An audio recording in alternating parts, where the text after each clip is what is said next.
માતા મિત્રો, અત્યારે આપણે લઈને આવી ગયા છે જોન. આપણે નાયકા ટુ નવાપુરા અને આપણે ગાડી જોઈ લો તમે. અને લાઈવ ડીજે છે અત્યારે, અને 3 ડીજે છે, અંબે પ્લસ ને આપણે બીજું પણ ડીજે છે.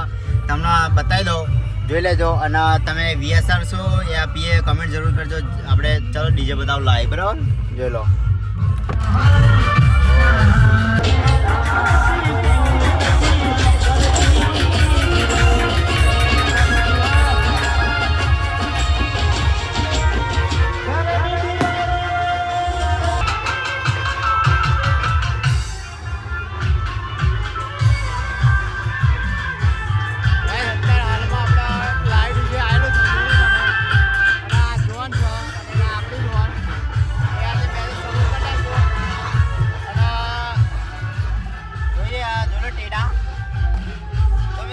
આપણા લાઈવ ડીજે ચાલુ છે, જો ઓનલાઈન આવી જાય છે. બે થી સપોર્ટ કરી નાખજો, બરાબર ને? આવાના વિડીયો જોવા માટે ચેનલને સબસ્ક્રાઈબ કરી લો. જય માતાજી.